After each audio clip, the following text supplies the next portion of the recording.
ya está, voy a compartirle rápidamente. A ver. Listo, aquí ya, miren.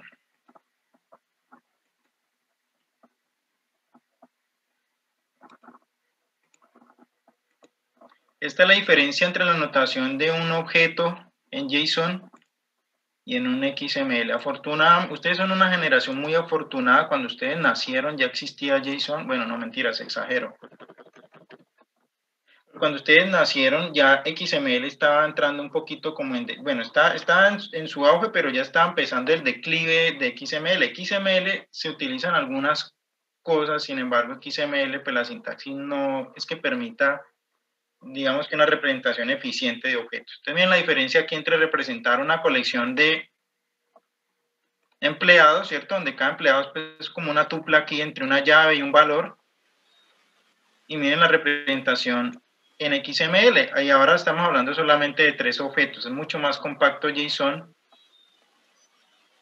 que XML. XML, pues digamos que es la base de SOAP. Entonces, todo el estándar de los mensajes de los servicios web construidos en SOAP era XML. JSON en realidad sí es mucho más claro que entender. De hecho,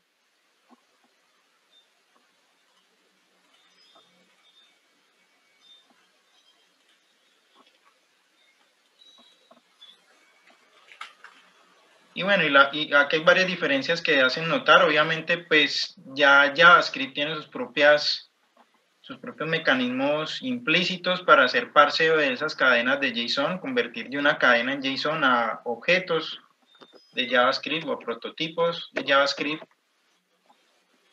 mientras que XML necesita sus propios intérpretes, ¿sí? Entonces, vale, los servicios y las APIs RESTful se soportan mucho en el estándar JSON. Entonces, pues digamos que a uno como desarrollador o como arquitecto, pues digamos que le facilita mucho no solamente el diseño, sino la construcción, y facilita mucho también el desempeño.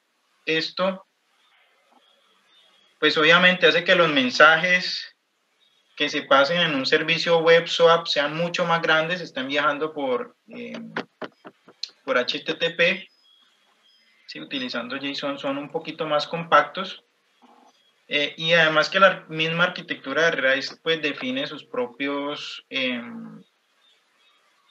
pues digamos el propio protocolo de sus operaciones, ¿cierto? El GET, el PUT, el POST, y usualmente pues tienden a tener menos sobrecarga que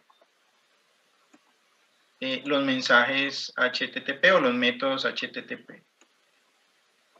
Entonces, vale, construir un servicio RESTful o consumir un servicio RESTful, pues vuelvo y repito, está basado uno en qué recursos quiere consumir, ¿sí? O qué servicio quiere uno consumir de esa API o de ese servicio web. En el caso, por ejemplo, de una plataforma de pago, uno lo que quiere o lo que pretende es, pues bueno, autenticar una compra, ¿cierto? Con unos tokens de una transacción, una información de una transacción, un número de tarjeta de crédito, ¿cierto? Unas credenciales ahí de usuario, un valor de compra. Y obviamente pues eso se hace consumiendo un servicio o un método que está implementado por allá en esa API web, que está en un servidor, ¿cierto? Un recurso que está en alguna ruta por allá, ¿cierto? Usualmente o muy probablemente se hará con un método GET, obviamente o con un POST, ¿cierto? En el JSON pues debe ir algún tipo de información pues de la autenticación de esa transacción o de esa operación que se va a realizar. Y de la misma forma pues se va a recibir una respuesta, ¿vale? Entonces, hasta este momento yo solamente tengo noticias de un grupo que trató de implementar pues, la conexión con una pasarela de pago. Obviamente, pues para la última entrega, no me pregunten qué plataforma era, pues utilizaron algo de prueba, obviamente. No sé si fue PayU o si fue... No sé, no recuerdo, en este momentico no recuerdo porque fue hace ya algunos semestres. Sin embargo, básicamente lo que ellos implementaron fue en la lógica de su aplicación web un método que consumía esa API web que les permitía autenticar esa compra. ¿Sí? Ve, profe, ¿lo del pasarela de pago es obligatorio? No, no es obligatorio. ¿Por qué? No. No, y no que juraba que era obligatorio. No es Es obligatorio opcional. porque es opcional, sí. O sea que sube nota. Sí, sube nota. Ve, profe, yo lo podría hacer no con una pasarela de pago, sino con pago de criptomonedas. Sería algo buenísimo porque yo no he utilizado criptomonedas y me gustaría aprender un poquito más de eso. Entonces sería chévere mirar a ver cómo lo podemos hacer. Vale. A ver si puedo. Sí, sí puede, ustedes pueden, muchachos. Ustedes siempre hacen las cosas. Entonces, vale. Sigamos entonces con algunos detalles de cómo crear esos servicios o esos métodos de esa API o cómo consumirlo. Entonces, simplemente, obviamente, se accede a ese método por una URI, ¿sí? Una dirección, ¿vale?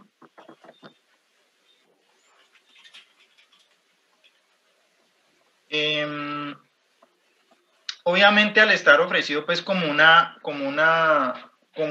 API y al estar basado en HTTP, es decir, yo como cliente o como consumidor de ese servicio web, a mí no me interesa tanto cómo está implementado, eso allá en el servidor puede estar implementado en Java, en Python o en lo que sea, ¿sí?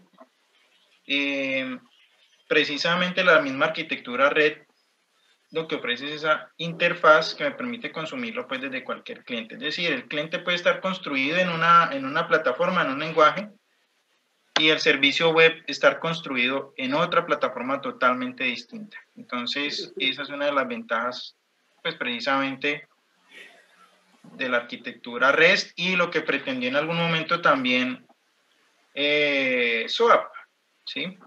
Obviamente, pues que aquí estamos basados en JSON y en SOAP estamos basados en XML. Obviamente, pues contamos con algo que es estándar, que es HTTP. ¿Listo? Bueno, a ver, yo miro por acá un momentico. La parte de los...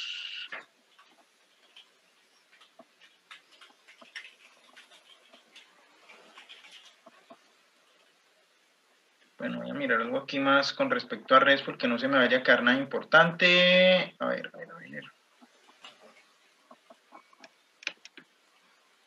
Entonces, lo que muchos de ustedes están haciendo ahora es que, ok, construyen, digamos que la lógica propia de su aplicación, pues la construyen ustedes con su framework de desarrollo, ¿cierto? Utilizando modelo vista controlador, o si lo quieren hacer más sencillo, pues lo hacen en una sola capa. E implementan todas las funcionalidades propias de su aplicación, es decir, aquello que no les puede ofrecer un proveedor o un tercero, ¿cierto? Y otras cosas que sí puede o que debería ofrecerles un tercero, pues entonces se consumen a través de una API web. ¿Listo? Bueno, estoy tratando de abrir por acá una wiki muy buena que hay sobre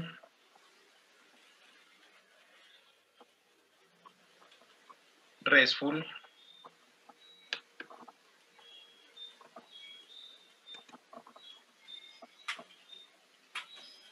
A ver, tengo el internet un poquito lento, me disculpan, estoy abriendo.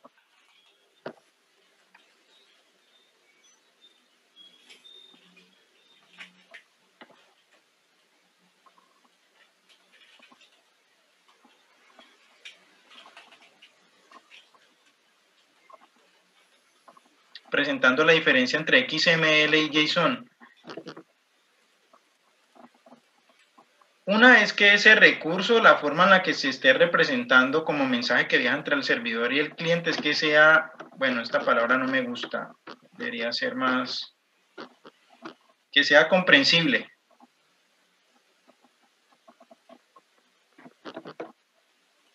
Bueno, XML hasta cierto punto, pues bueno, tiene uno que conocer un poquito el estándar, un lenguaje de marcado, ¿cierto? Que tiene unas etiquetas de apertura y de cierre. Si uno conoce eso, pues puede entender el documento XML, ¿sí?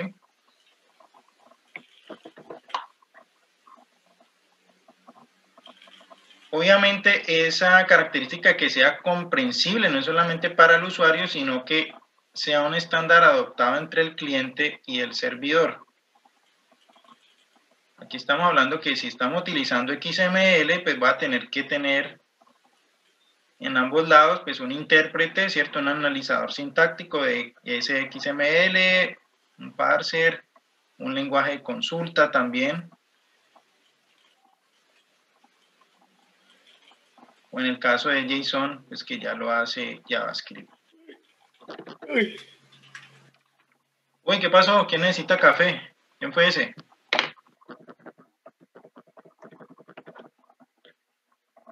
A ver, ¿cuántos se durmieron ya, muchachos?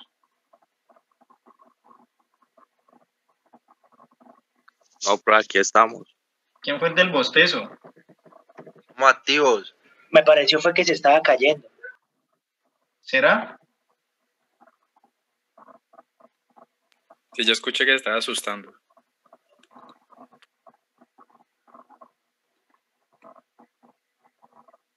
Contar que no van a caer de la cama, muchachos. O sea, si están, o que no van a caer de la silla. Bueno, si están en la silla, pónganse una almohadita o algo, lo que sea.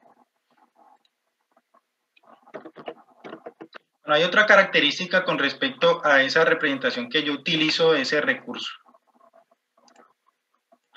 Y esto, a ver, este es el concepto clave alrededor de los servicios web y las APIs RESTful. ¿Cuáles son esos recursos? Vuelvo y repito, documentos, contenido multimedia, páginas, conjuntos de registros, lo que sea. Todo lo trata RESTful como un recurso, ¿sí?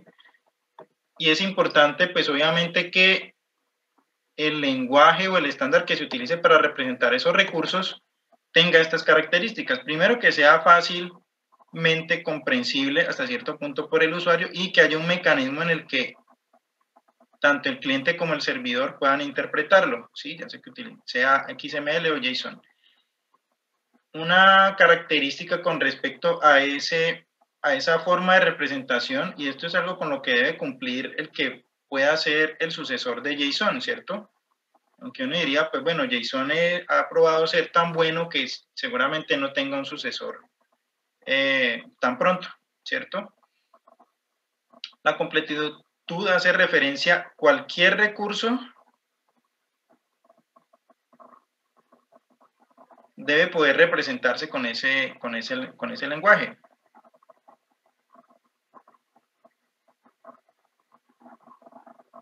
Entonces, si por ejemplo a mí XML no me sirviera para representar colecciones de objetos, entonces XML no me serviría. Afortunadamente XML sí puede hacerlo. Si JSON no me sirviera para representar colecciones de objetos, pues no me serviría para representar recursos en RESTful. Entonces, en ese sentido, ambos estándares, ambos lenguajes me sirven. ¿Listo?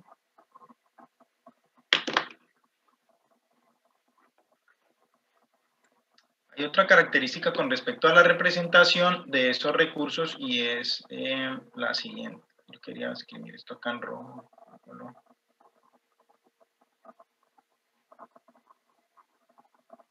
Listo. Bueno, entonces vamos a la tercera característica que tiene que ver con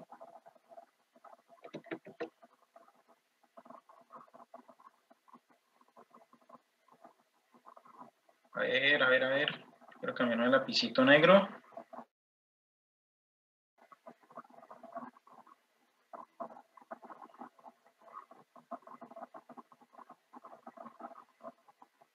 La siguiente. Que la forma de representación de esos recursos me permita poder enlazar un recurso a otro.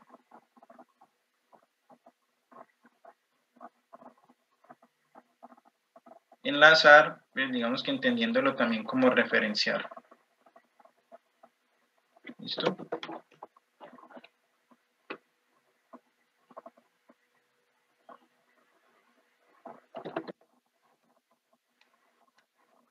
Entonces, vale.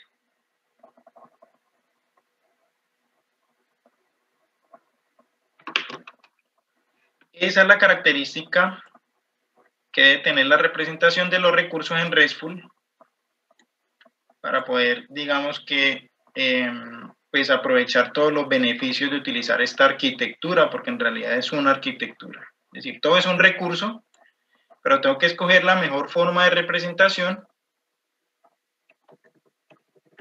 y que cumpla al menos con estas tres características esa representación de esos recursos, ¿sí? Que van a viajar obviamente en esos mensajes que se van a pasar el cliente del servidor.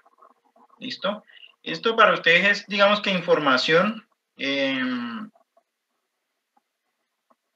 porque yo sé que muchos de ustedes ya a nivel técnico dominan esto, pero digamos que esto les sirve si les llegan a preguntar en una entrevista de trabajo, bueno, ¿cuál es la diferencia entre un servicio web SOAP y un servicio RESTful? Entonces, pues bueno, la respuesta es SOAP en realidad no es una arquitectura, SOAP es un protocolo, ¿sí? Un protocolo para construir servicios web con base en XML, en WSDL y en la representación de los mensajes que están intercambiándose entre el cliente y el servidor. O si les preguntan en la misma entrevista, ¿por qué utilizar RESTful y por qué utilizar SOAP? ¿Sí?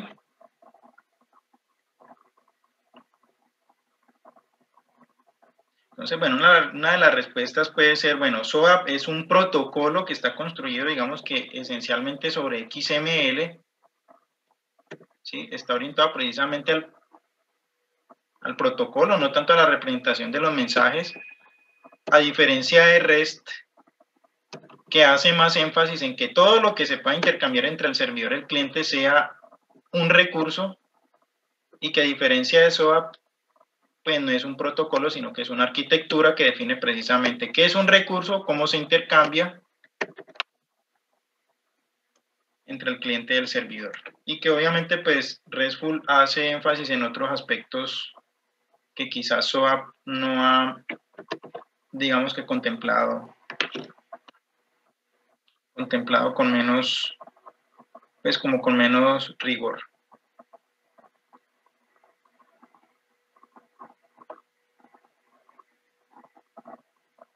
Entonces, vale.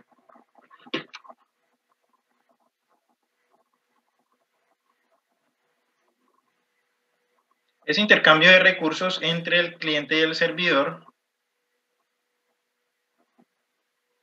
se logran a través de esto, el HTTP request, HTTP response,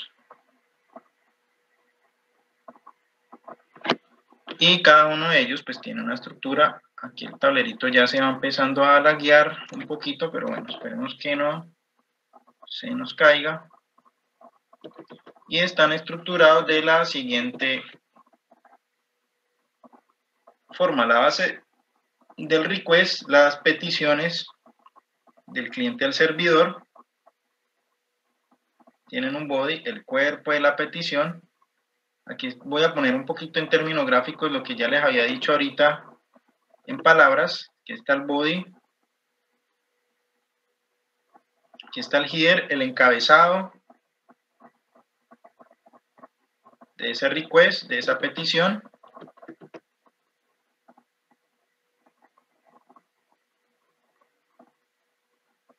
Digamos que el verbo hace referencia a la operación, sobre el recurso.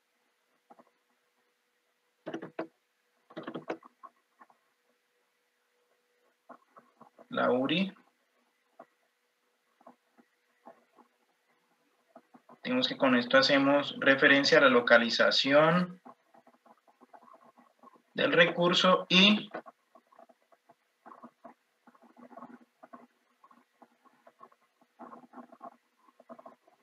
hay algo aquí referente con respecto a detalles sobre la implementación de HTTP que se esté utilizando, usualmente información de la versión, ¿sí? Esa es la estructura de un mensaje, de un request, ¿sí? El request, esto de acá, request, pongámosle acá, es una petición del cliente al servidor. Lo que le devuelve el servidor al cliente también está estructurado de una forma muy similar. También tiene un body y un response.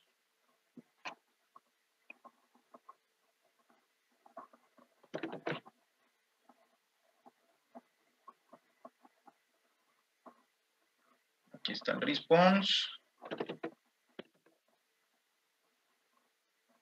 Perdón. Sí, es un response.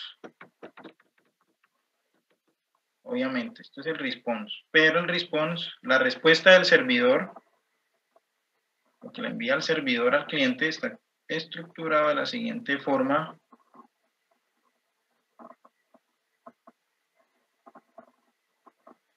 Obviamente todo esto viene en una trama HTTP, ¿vale? Esto es, acá está el header.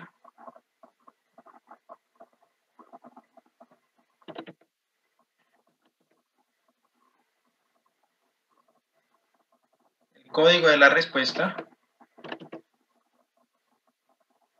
Y aquí información sobre, o detalles más bien, sobre la implementación de HTTP que se está utilizando. Usualmente la versión del protocolo, ¿listo? ¿Dónde está el JSON o el XML que representa, bueno, en fin, la representación del recurso va acá en el body.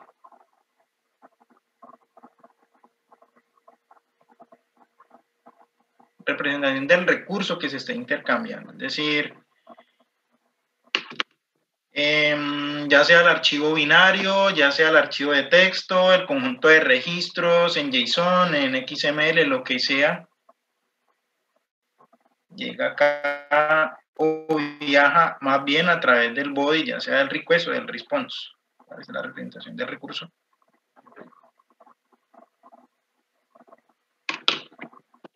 Esa es la forma en la que viajan los mensajes entre un cliente y un servidor en un servicio RESTful. ¿Listo?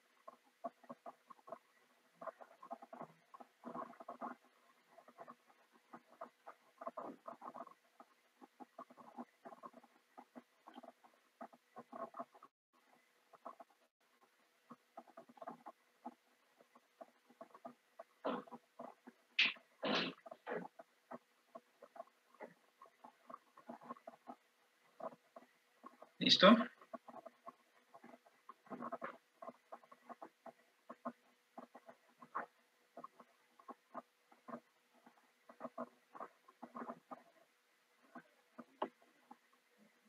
Bueno, voy a poner acá una imagencita, un ejemplo de un request y un response. Esto, ¿cómo lo capturan ustedes o cómo lo pueden ver?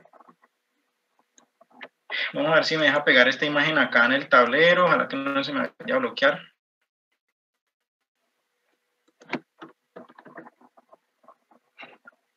No lo pego.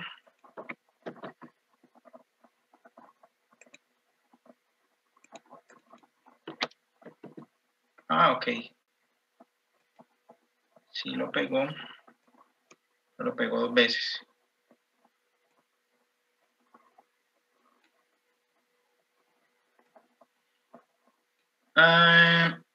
¿Cómo miran ustedes el response y los response y los requests que hace HTTP en su navegador, ya sea una página o un servicio web o una web API? Yo creo que esto lo saben la mayoría, deben ser muy poquitos los que quizás no lo hayan probado, y es pues entrar como en modo desarrollador del navegador web y mirar la parte de HTTP. Obviamente eso cambia de un navegador a otro. A mí siempre se me olvida como el atajo para entrar a eso, pero usualmente uno entra por acá, desarrollador web, entra a modo de depuración, o creo que es la consola. Bueno, vamos a mirar la consola del navegador.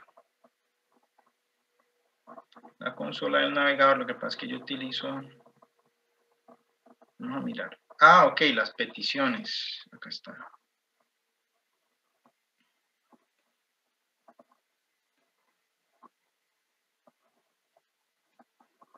Vamos a mirar, yo creo que esto ya lo han hecho muchos de ustedes. Si no lo han hecho, pues digamos que pueden simplemente entrar al modo desarrollador del navegador, de que ustedes pueden ver todas las peticiones que ha hecho el agente de usuario, bueno, todo el paso de mensajes entre el cliente y el servidor. Aquí ustedes pueden ver, bueno, la información del GET. Obviamente están viendo un GET acá. Está cuál es el recurso que ustedes están solicitando, el estado, el código de estado 200, que es OK, la versión del protocolo HTTP que están utilizando, que es la versión 2, número de bytes transferidos, ¿cierto?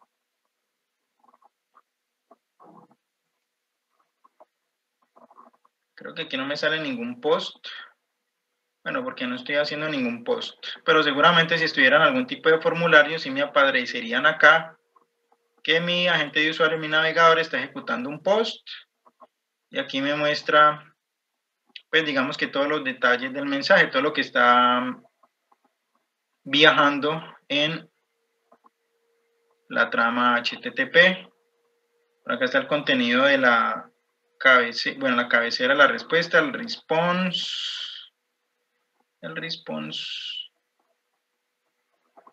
cabeceras, ok. Bueno, el body seguramente es lo que se está renderizando ahí en el navegador.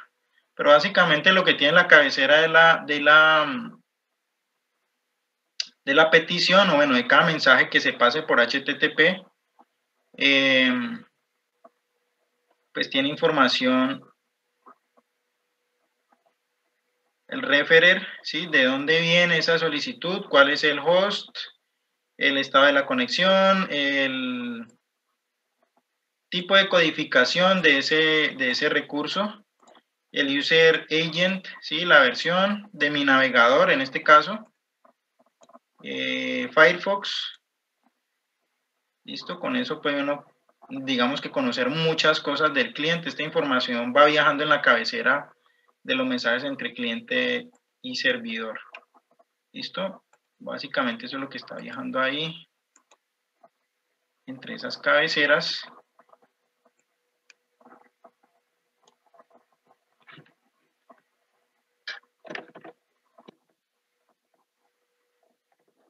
Hay otra recomendación también para darle la dirección de acceso a esos recursos en mi servicio web, y tiene que ver con lo siguiente.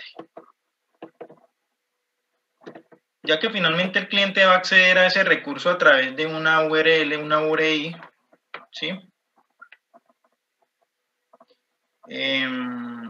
Hay una recomendación con respecto a cómo ubicarlo, ¿sí?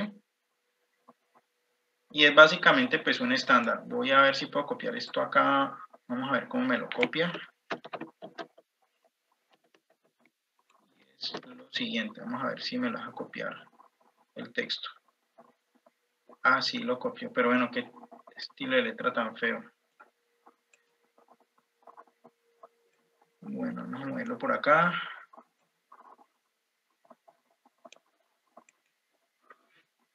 Obviamente, en primer lugar,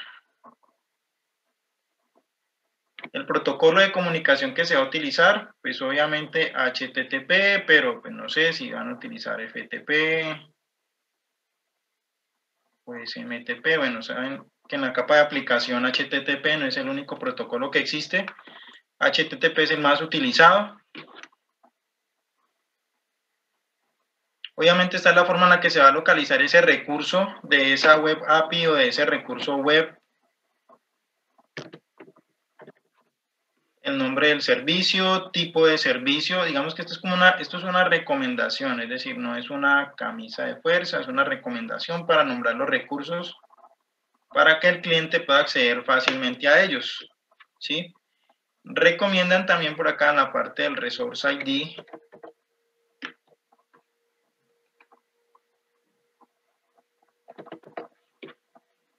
adicionar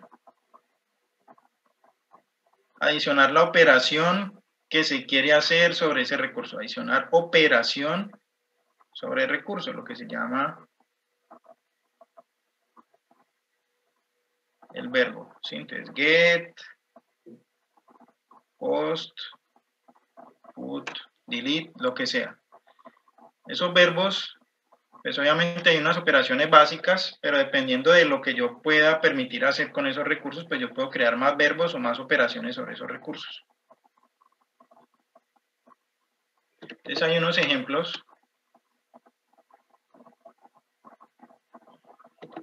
Bueno, hay varias recomendaciones también.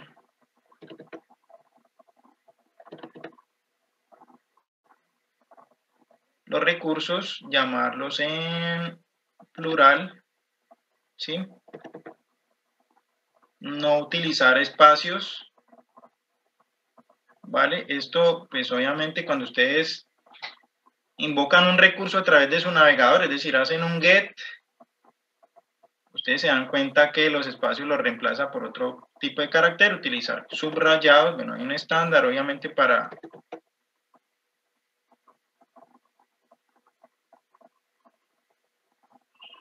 a pesar de que esa localización de esos recursos en esas web APIs o en esos servicios web RESTful, digamos que no son sensibles a las mayúsculas, pues digamos que se recomienda utilizar minúsculas por una cuestión de prácticas. ¿Listo?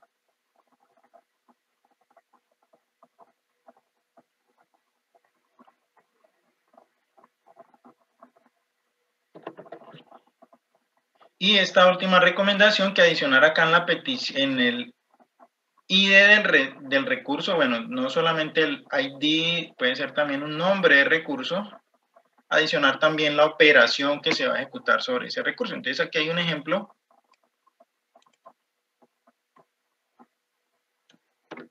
de cómo acceder a un recurso o cómo ofrecer más bien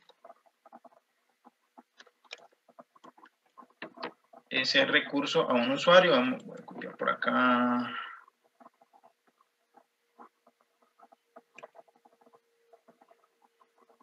A ver si lo deja copiar.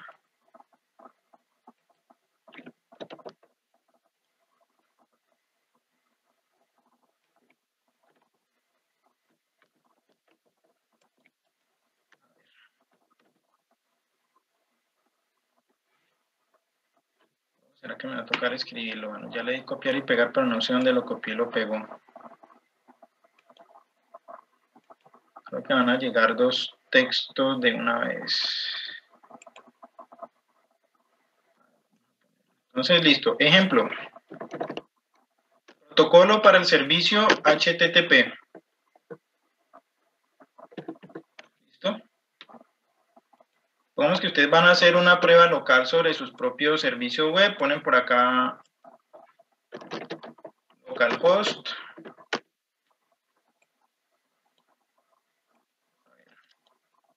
No me dejas escribir. Localhost.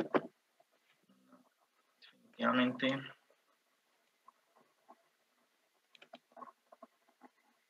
A ver.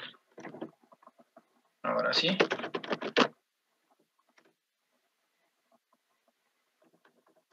Servidor, el puerto usual para la comunicación web, el 80 o el 8000, lo que sea.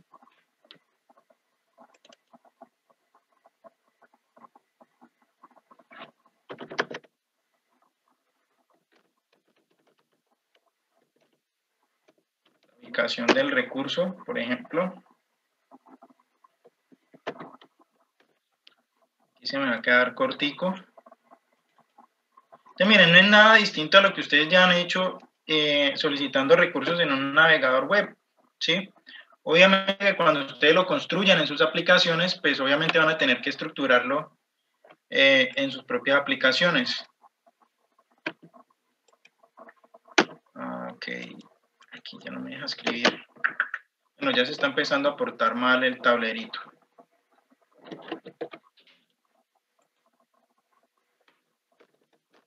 Obviamente, pues estamos hablando de una web API o de un servicio REST. ¿Qué pasó aquí?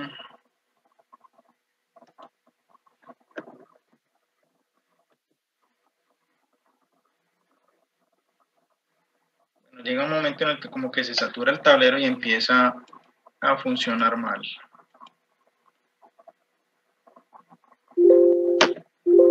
Lo que de verdad espero es que no se me vaya a bloquear ahora Zoom. Bueno, vamos a mirar.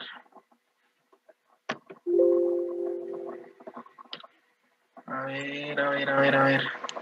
Bueno, obviamente de aquí en adelante pues van las demás características que yo voy a adicionar de mi servicio y cómo acceder a él, el resto de la ruta. Le podemos poner, ¿qué le podemos poner?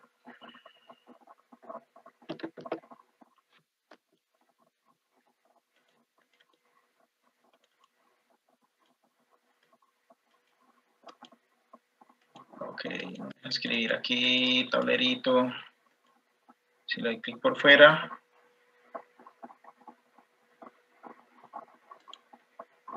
Definitivamente no puede confiar mucho en algo que esté hecho por Microsoft. A ver, ¿qué le ponemos aquí? Ah, no me deja escribir. Bueno, vamos a ver si me deja escribir algo acá al final. Yo lo que quiero escribir es simplemente el nombre de ese recurso, de ese servicio que quiero adicionar. Por ejemplo, get user, update user, ¿sí? ¿Vale? La operación que yo quiero ejecutar sobre ese recurso.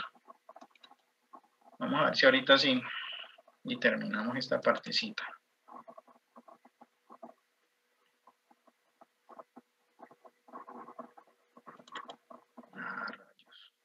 Bueno, en fin, no sé. Para adicionarlo con el lápiz. Venimos, lo hacemos con el lápiz.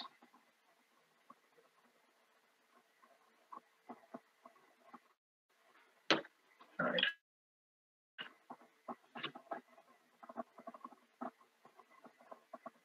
Bueno, vamos a hacerlo a las malas.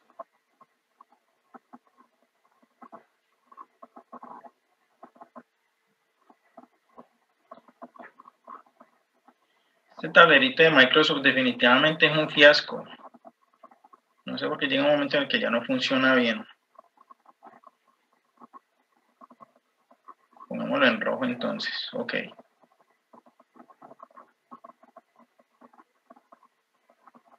¿Y qué le ponemos? Ok. Entonces, REST.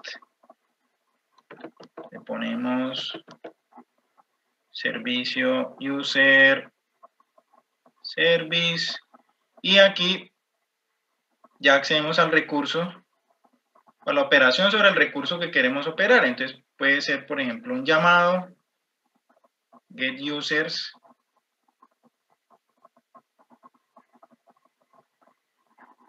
update user, ¿sí?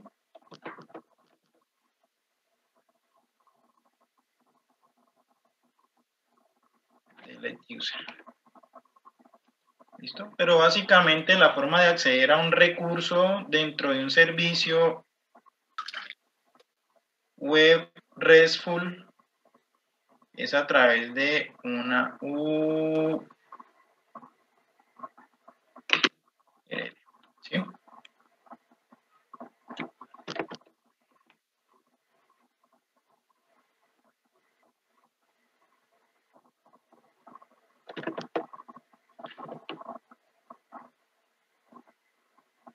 Obviamente, miren que aquí estoy en un ejemplito. Esto devuelve una colección de objetos. Esto devuelve una colección de objetos. Miren que a diferencia de cómo les había puesto yo en el cuestionario del corte 2, si yo quisiera, por ejemplo, get user por un ID, ¿cierto? Por un identificador, pues obviamente pues ya va separado por un slash. Ya es otro recurso, ya es get users, pero ese get users entonces váyase a aquel que tiene el ID número 1. ¿Vale? Es una recomendación, pero digamos que hay distintas formas de implementarlo.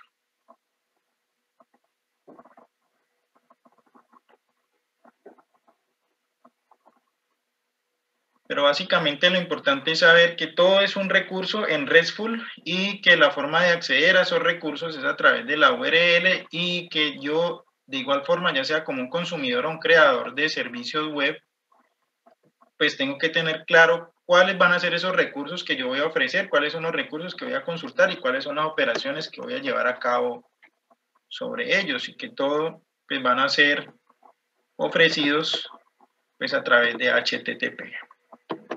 ¿Listo? Bueno, no hay mucho que decir más con respecto en realidad a las generalidades de RESTful para construir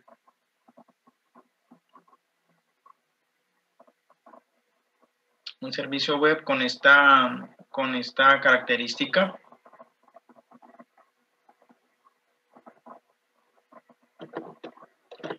Hay otra característica importante y que está basada pues, en la esencia de la web, y es que es una arquitectura sin estado, es decir, esa comunicación entre el cliente y el servidor en ese servicio web RESTful no se guarda el estado del contexto, sin estado o sin contexto del cliente. Miren que hay algo que ustedes quizás hayan hecho en sus aplicaciones web hasta el momento, y es lo siguiente: para guardar el estado o el contexto del cliente, es decir, cuáles son las características del cliente que está conectado, seguramente han tenido que crear objetos de sesión, han tenido que iniciar sesión en el usuario y guardar en objetos de sesión ese contexto de esa comunicación entre el cliente y el servidor. Pues RESTful no maneja el estado del contexto del cliente. ¿Listo?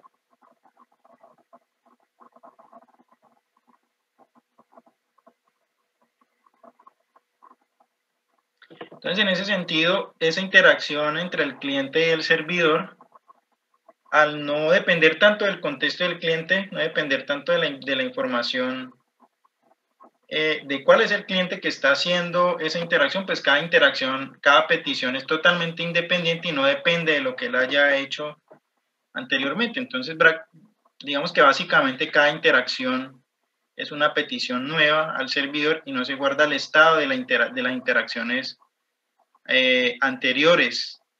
¿Sí? Digamos que tener que guardar ese estado de esa interacción le da una sobrecarga al servidor de tener que guardar pues precisamente ese contexto de esa interacción, y pues obviamente eso es consumo de memoria. Entonces al ser una arquitectura en la cual no se maneja estado, pues digamos que el servidor web o del lado de la capa de servidor, pues digamos que va a estar mucho más liviano, no voy a tener que guardar nada en memoria de esa interacción, ¿vale? Entonces,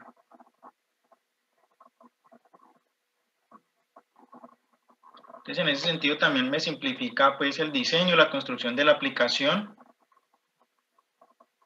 y trabaja, digamos que muy transparente con lo que es el protocolo HTTP, que también es un protocolo sin estado. Yo no manejo ningún tipo de información del cliente que me va manejando la petición. Es decir, todo viaja en el encabezado y en el body, pero el servidor no guarda esa información en ningún lado. ¿Listo?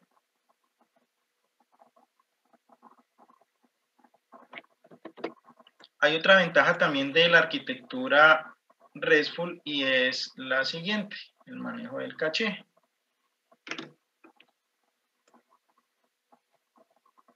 Esta arquitectura permite que el cliente guarde en caché el resultado de las peticiones anteriores, pero en el cliente, es decir, el encargado de guardar esas respuestas anteriores es el cliente, el servidor no guarda nada, pero el cliente sí puede guardar esos recursos que ya le han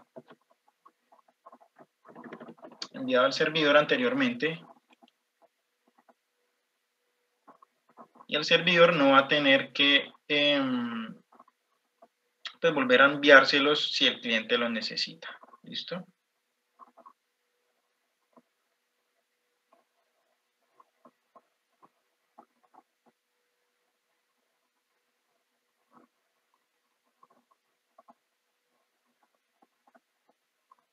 Bueno, hay otros aspectos por acá con respecto a la creación de los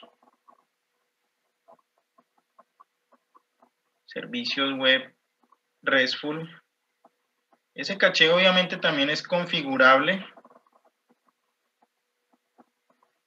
Obviamente cada recurso que viaja entre el servidor y el cliente pues tiene una fecha de petición, tiene una fecha de expiración, tiene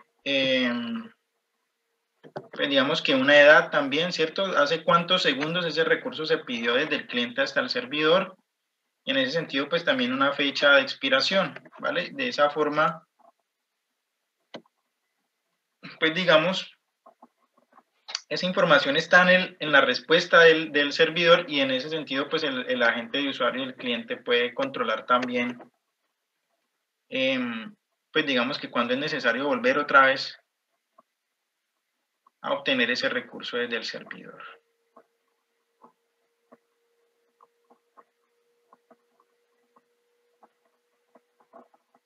Obviamente también se puede indicar que determinados elementos de esa interacción, determinados recursos no sean guardados en el caché. Es decir, a mí no me interesa, por ejemplo, tener la información de una tarjeta de crédito en el caché. Es supremamente peligroso, incluso en el cliente, ¿sí? Sin embargo, hay otro tipo de información que sí es segura tenerla en el caché del cliente, al menos. ¿Listo? Entonces, vale, lo que se recomienda es que todo el contenido que sea estático, contenido multimedia, todos los scripts de JavaScript, todo lo que sea de la capa de presentación, las hojas de estilo CSS, pues digamos que sean susceptibles de ser guardadas en el caché y que tengan pues una fecha de expiración de varios días, que esa fecha de expiración no sea muy alta, pues porque obviamente entonces los recursos que yo voy a pedirle al servidor pues van a envejecer muy rápido. ¿Listo?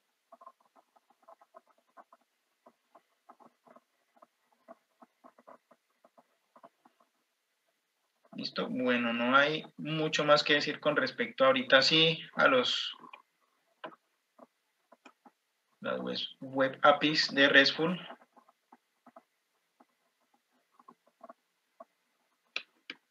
Vale, vamos a mirar entonces si podemos mirar un ejemplito por acá de cómo construir, cómo consumir más bien una API RESTful.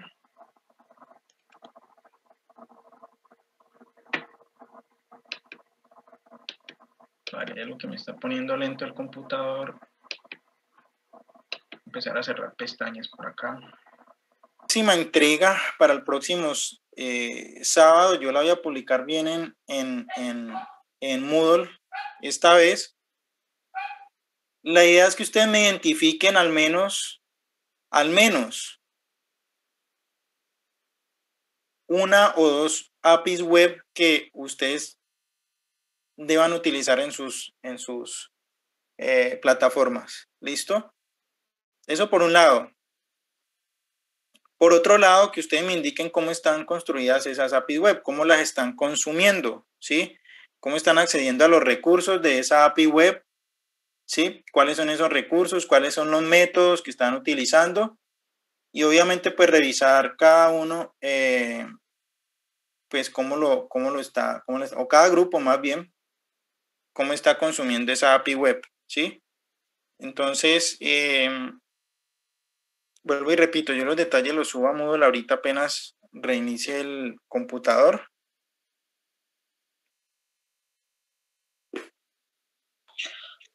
Profe, no entendí. A ver, Nicolai, ¿tú quieres utilizar una API para utilizar criptomonedas como medio de pago, sí o no? Pues bajaría el SDK, ¿no? Por ejemplo. Entonces, vale, no sé si eso sea una API web, yo esperaría que sí, es decir, que nos enfoquemos en APIs web que sean, pues obviamente open source, que no tengan que pagar. Recordemos que las de Google, algunas hay que pagar, abrir cuenta, etcétera, ¿vale? Pero entonces yo lo que quiero que me hagan es identifiquen al menos una API web que ustedes deban utilizar en sus sitios, ¿sí? Entonces, vale, Nicolai va a buscar una API web para manejo de criptomonedas en su sitio web, ¿sí o no? Sí. Entonces, listo, Nicolai va a poner, bueno, esta es la API que vamos a utilizar, esta, ¿listo? Después me van a decir, bueno, después de que me digan cuál es la API que van a utilizar, ustedes van a decirme cuáles son los recursos o servicios que van a consumir de esa API, ¿sí? Entonces, que tú me digas, no, voy a utilizar este servicio, voy a utilizar este recurso y ya no más, pueden ser 2 o 3, ¿sí? ¿Vale? Y revisar, pues digamos que por cada grupo, pues primero, ¿cuál es la API que están utilizando? ¿Cómo están consumiendo los recursos de esa API y cómo los están consumiendo? Es decir, cómo los están llamando desde su aplicación, es decir, cómo están accediendo a ese recurso, cómo están utilizando pues las distintas operaciones sobre los recursos, si están haciendo un get o un post o cualquier otro método que esa API haya definido, ¿sí? ¿Ya está un poquito más claro o sigue enredado?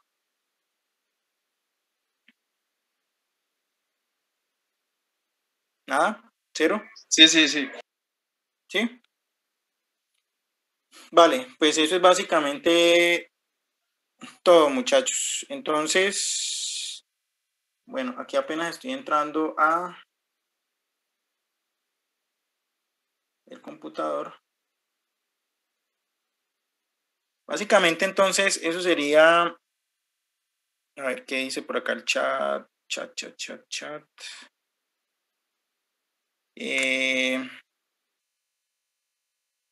No iba a llamar a lista y se me reinició el computador. Pero bueno, voy a terminar entonces pues con el llamado a lista. El otro tema que les quería contar es, bueno, es un poquito más alto nivel, pero ese ya lo veríamos entonces en la próxima clase después de que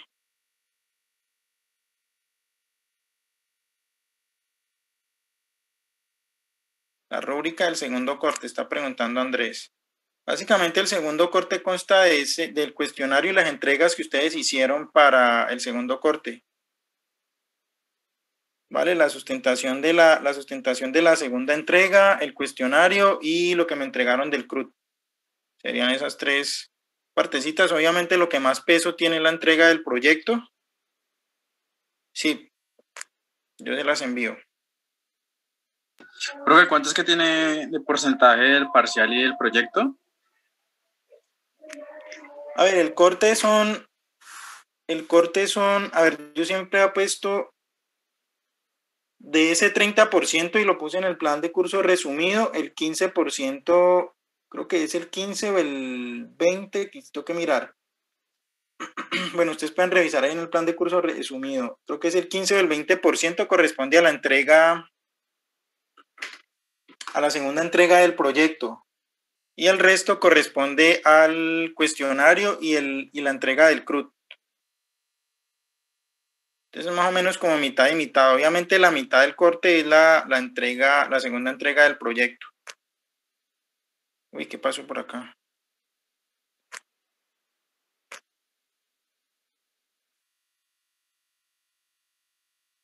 Pensé que me había salido de la reunión. Sí, igual yo se los mando en un Excel.